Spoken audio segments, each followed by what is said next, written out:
You are listening to the Oneofus.net podcast network. One of Us is a podcast and video network funded all but entirely by donations and subscriptions. We do accept pitches for audio-based or banner ads, but on a case-by-case basis. If you are interested in that, contact us at oneofusnet@gmail.com. With the amount of audio and video content we generate, it is expensive and extremely time-consuming to keep things running. Please go to the webpage oneofus.net and sign up for a subscription at $2, $5, $10, or $25 and get a ton of bonus content. One of Us needs and appreciates all your support. In 1981, a camp classic was born with the release of Mommy Dearest, the outrageous retelling of Joan Crawford's relationship with her daughter, that featured actress Faye Dunaway's shocking performance at its center. Many feel that Dunaway's career never recovered from the effects of the movie's reception and subsequent legacy. Not true. A new One of Us series spotlighting post-Mommy Dearest Faye revisits the infamous film and some of the many titles the actress took on afterwards, from filmmakers like Luc Besson, James Gray, and Francis Ford Coppola. We'll also revisit the 60s and 70s classics that made Faye Dunaway a star. Beginning January 2026, join me, Frank Calvillo, for Hollywood Royalty, Dunaway After Crawford.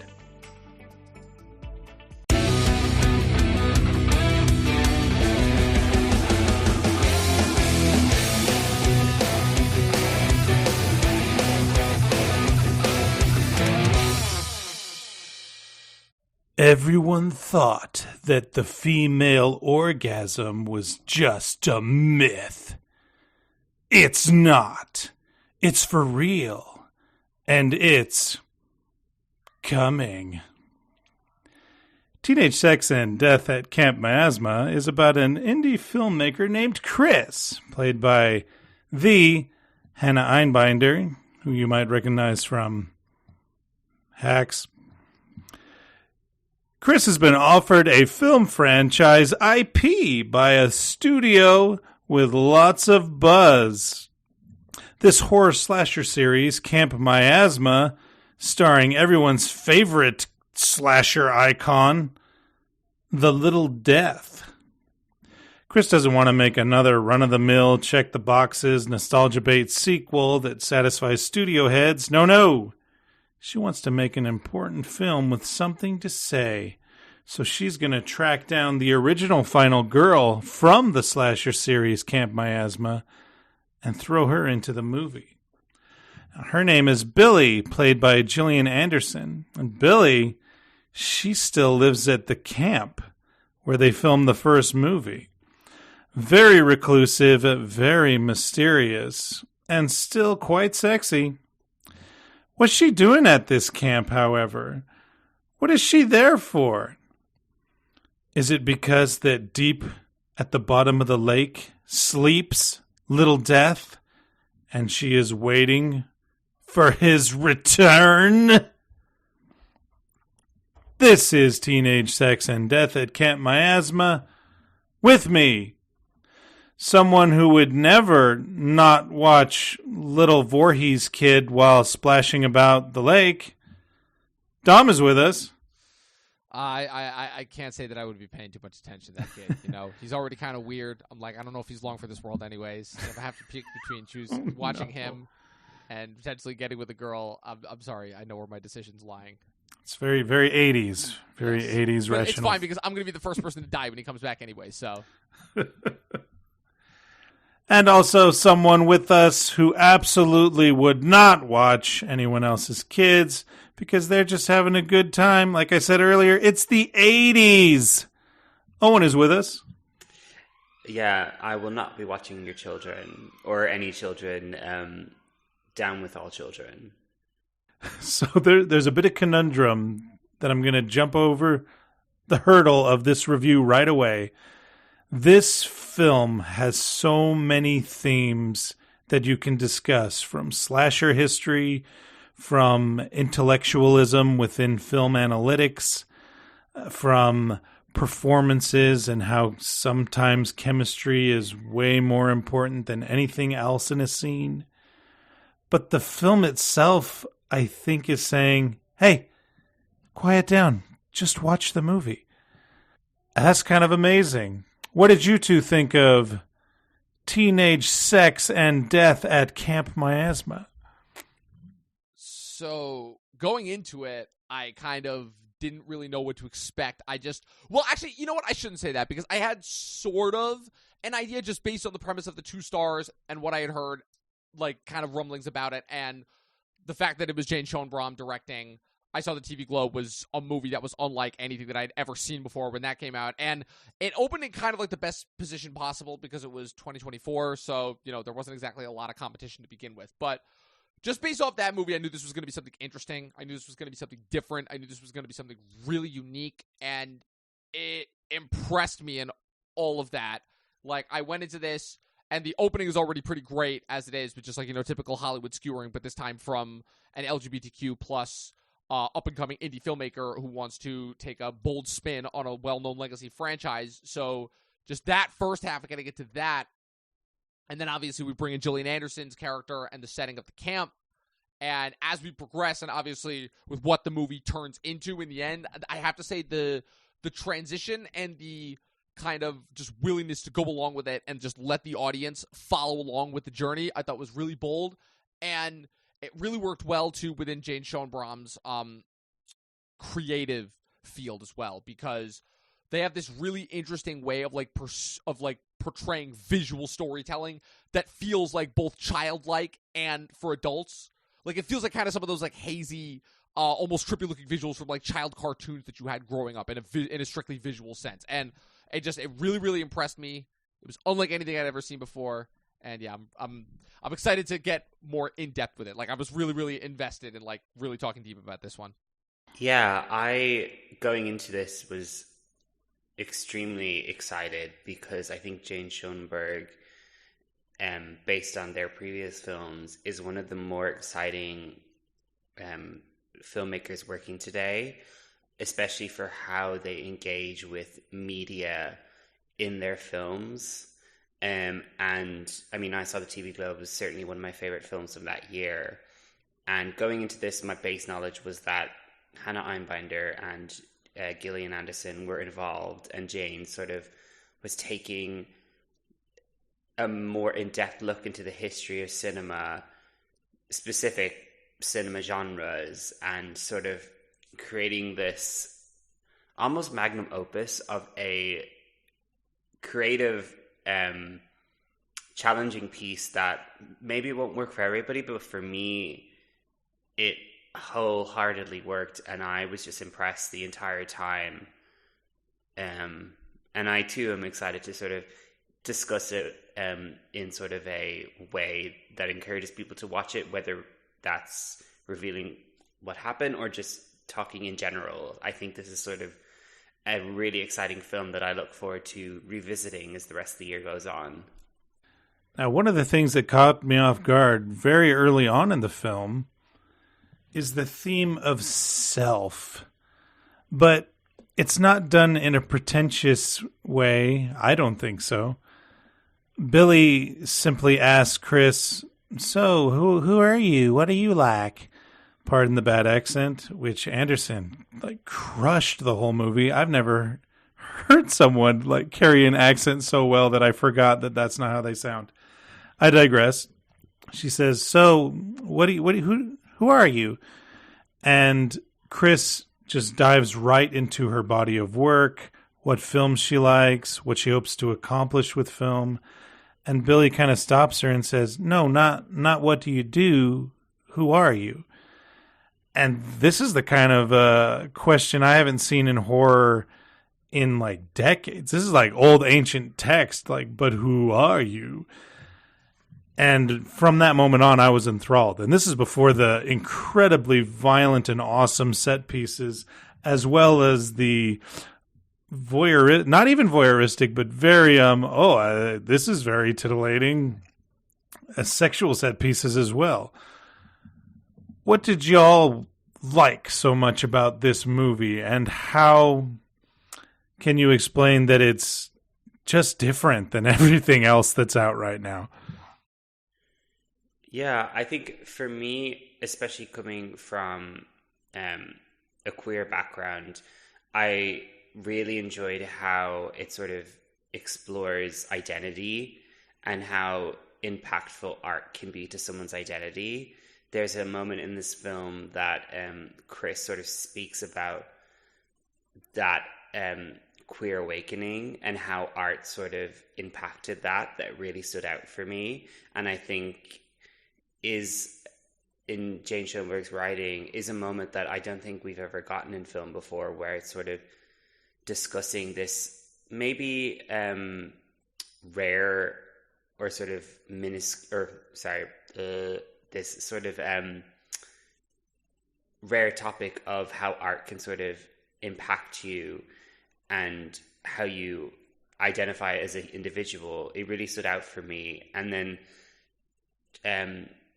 in playing that opposite, the sort of heightened nature of the Billy character, who is just one of the most creative characters and original characters that we've gotten in cinema recently, and having Gillian Anderson play it so committed is pretty impressive. I sort of got flashbacks to when I watched her version of Blanche Dubois in sort of a National Theatre live at the cinemas. She just sort of takes that southern drollness and spins it into such a masterful turn. So there's just so much going on here, but so much that I look forward to discussing as the rest of the year goes on and sort of recontextualizing. So yeah, there's just so much pleasantness here, even with all the violence. Yeah, the violence is almost like a distraction from, I think, the true star of the movie, which is its creative voice, its use of specific visuals, its layering of theme upon theme upon theme. This movie has so much that it is dealing with, and the way in which it delivers it in such a streamlined and compelling manner, not to mention just being a voracious addition, I feel, to the LGBTQ genre of film, which happens to include a lot of my favorite movies that I've watched recently, like certain ones like The Handmaiden and Bound, and I'm like, oh man, this is a nice little addition to that canon right there. And Hannah Einbinder is somebody who I've been weirdly, I've had a love-hate relationship with, because I am annoyed by her character in Hacks, but she does such a good job playing her. And that show has been up and down for me. I quit after the third season because I tried with the fourth season, and I'm like, okay, this is, I don't know why. It's just, it was losing me. But I really enjoyed her here. I really, really thought that this was an interesting kind of depiction of her. She had to do a lot in this movie. She had to be very physical. She had to be very, bold, obviously, showing herself off like that. Not that I was complaining, but, and kind of the relationship that she forms with Gillian Anderson, who, to both of your guys' credit, you pretty much both pointed out that, she's doing her best Vivian Leigh here, and it just works. There's something so alluring about her. There's something so mysterious, yet so, you're constantly trying to figure out, okay, because what I'm going in expecting is, oh, Gillian Anderson is just going to be, the killer, I feel like that's kind of what it's setting us all up to feel like. And instead, I forget that I'm watching a Jane Schoenbrod movie, and once the second half starts with, the visual display that it moves into, and you're like, oh man, is this a drug trip? It feels like one, but it's not actually. And in terms of how it ultimately ends up not being about the slasher at all, it's entirely a message of self-discovery in terms of how, through, in the most meta sense I've ever seen, you literally become a part of the movie that you're watching, so much so that it ends up giving you mental freedom from all of your woes. And it gives you the ability to, whether physically or metaphysically, murder everyone who is causing you stress in your life.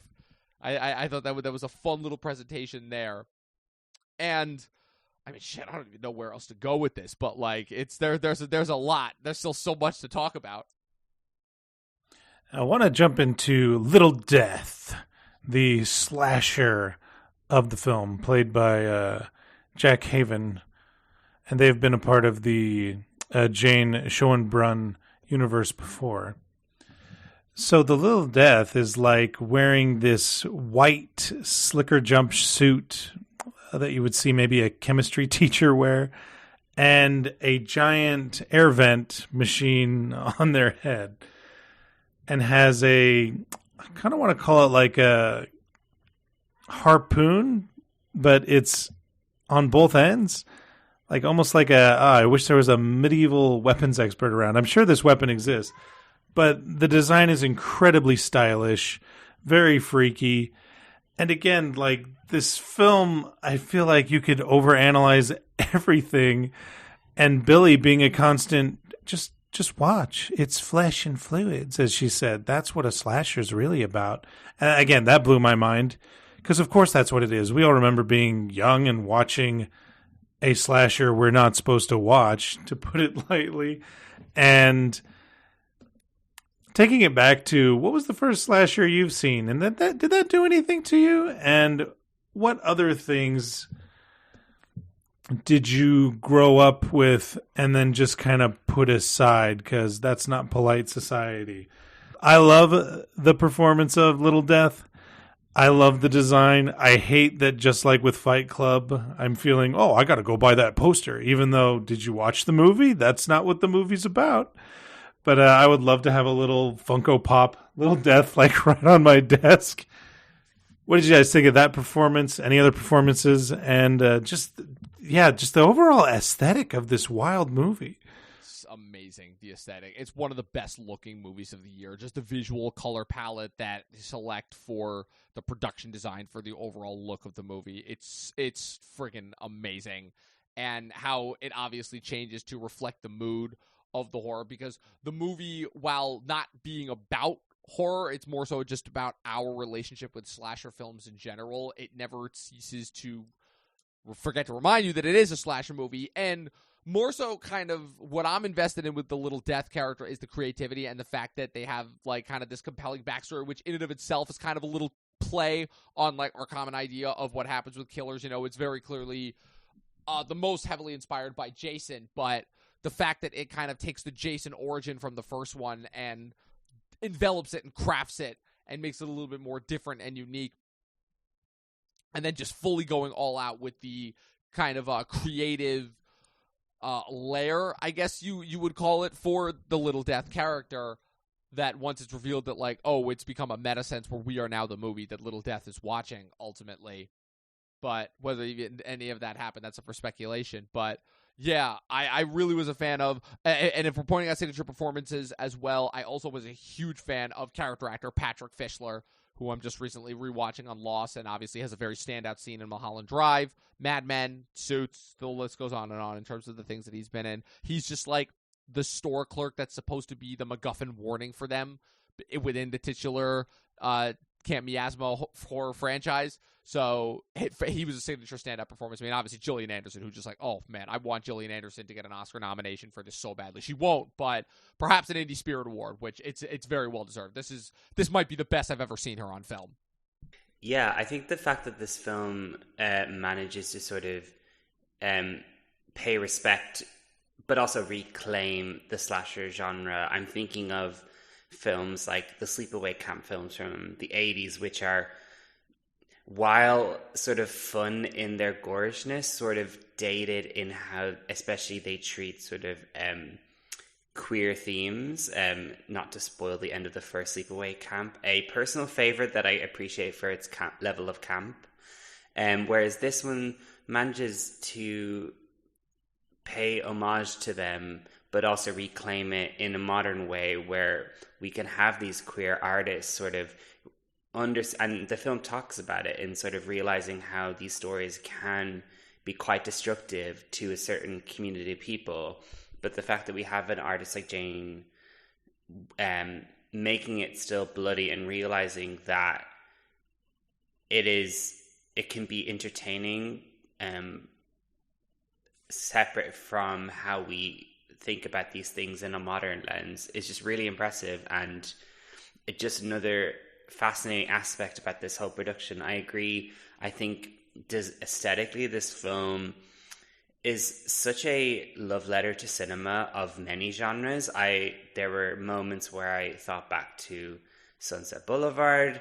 There are moments where I thought back to Mulholland Drive. There are moments when I mean, as you mentioned, sort of the Vivian Lee streetcar-ness of it all is just a personal favorite of mine. And then even there's Lynchian, there's Cronenberg, there's sort of everything there, but Jane manages to make it wholly original to their own vision that I really appreciated it. And other stand-up performances, I was very excited to see Ava Victor, who was the writer and director of my favorite film from last year, Sorry Baby, sort of take on a completely different part here as this slasher victim in the sort of film within the film. And yeah, there's just so much here, and it's a film that I look forward to future generations, especially of up-and-coming queer audiences, getting to have this film to grow up with, because I think it's an important step forward in sort of recognition of the maybe problematic past of a lot of these slasher films, but also the hopeful future that we have these artists who sort of discover their identity through these films, unknowingly sort of being able to make their own takes on these stories. Absolutely. And I wanted the two other reviewers with me. That this is something I think we could talk about, the three of us, for hours, but we're going to have to cut it short with our final thoughts. Dom, would you begin, please? Yes. So, again, I could talk about this movie for hours upon hours on end, but yeah, this is easily one of my favorites of the year, top 5. I gave it 5 out of 5 stars, just to get that out of the way.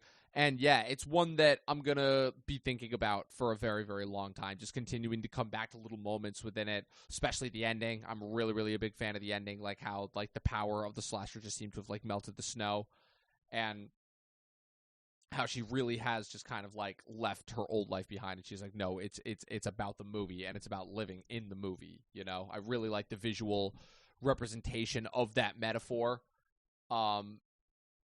Yeah, it's just it's awesome. It's great. And what would you rate that? Oh, sorry, I said 5 out of 5 stars. Oh, sorry.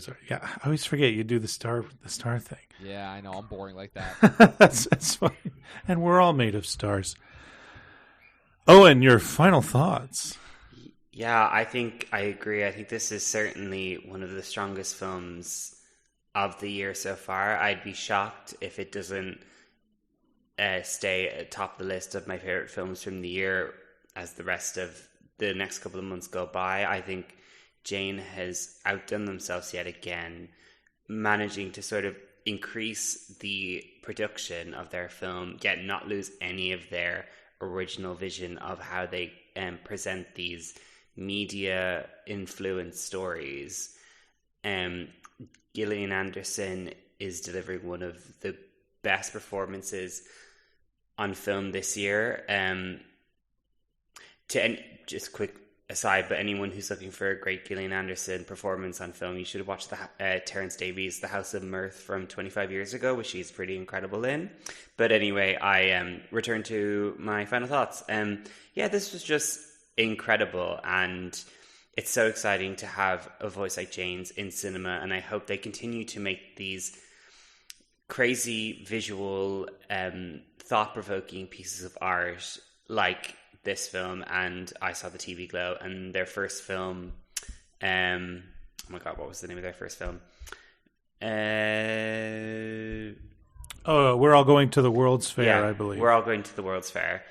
So for everything we've discussed ratings wise, I've got to go 10 out of 10. As a vegan, somehow the presentation of fried chicken in this film was appealing, and that's just the strength of the film. Yeah, exactly. It's because the chicken got lost in the sauce. Understand the power of fried chicken. Ooh, boy. Anyone looking for something original? Like, oh, man, it's another IP summer. Nothing's original anymore. This is it. This is your chance. Go see this movie. There is nothing quite like it. I'd stake my claim on that. All the awards. That's what I think should happen. And whether it does or not, this thing is so unique. And I really think there's this, who am I? What is myself? Is it what I do? Is it what I create? These are real struggles people are having again. And this movie, though I don't think it'll tell you who you are, I think it'll kind of show you the way on how you can find that out for yourself, much like Billy does for Chris. So I'm going to give this one the biggest studio exec on the Zoom call, making the loudest Frightmaster Wes Craven reference on the meeting call. So, until the next one, support your weirdest films and other weirdos stick together. Thank you. Good night. I ain't got nothing to end on.